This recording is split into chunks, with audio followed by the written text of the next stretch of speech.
Ikaw din ba ay nakaranas ng tukso? Paano mo ito naiwasan?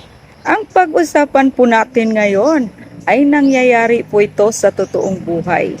Bibigyan ko po kayo ng isang halimbawa kung paano natin malabanan ang tukso. Matuto kayo sa kwento ni Jose at ng asawa ni Potifar at gawin niyo itong buhay na buhay sa iyong isipan. Sa buong panahon si Jose ay naglilingkod sa bahay ni Potifar. Ipinagkatiwala ni Potifar kay Jose lahat maliban sa pagpili ng kaniyang kakainin. Si Jose ay matipuno at magandang lalaki. At dumating ang panahon na pinagnasaan siya ng asawa ni Potifar. Araw-araw pong tinutukso si Jose sa asawa ni Potifar. Ngunit tinatanggihan niya ito. Tumanggi si Jose at sinabi, "Panatag po ang kalooban ng aking Panginoon sapagkat ako'y narito." Ginawa niya akong katiwala at ipinamahala niya sa akin ang lahat sa bahay na ito, maliban sa inyo na kanyang asawa.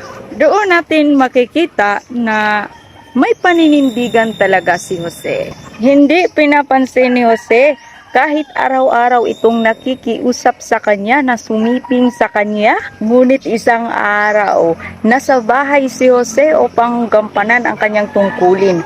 Nagkataong wala roon ang ibang mga utusan. Walang ano-ano, hinablot ng asawa ni Potifar ang kanyang kapa. Sabi, "Halika, sipingan mo na ako."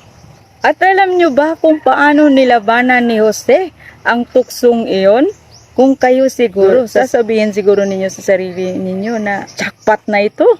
Kasi napakaganda at ma-imagine na maganda talaga ang asawa ni Potifar. Kasi mayaman sila.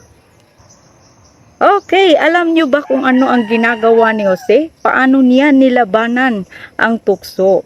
Patakbo siyang lumabas, ngunit naiwan ang kanyang balabal doon sa babae. Kung kayo guys, kapag malapit na ang tukso, nasa harapan na ninyo, magawa nyo bang takbuhan ito?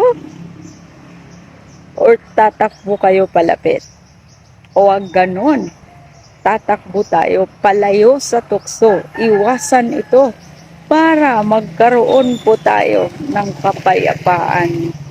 At hindi po tayo magkakasala. Katulad ni Jose na napakatibay ang kanyang paninindigan at napakatibay ang kanyang pananampalataya sa ating Panginoon.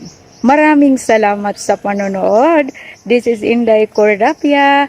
Please like, share, and follow for more. God bless.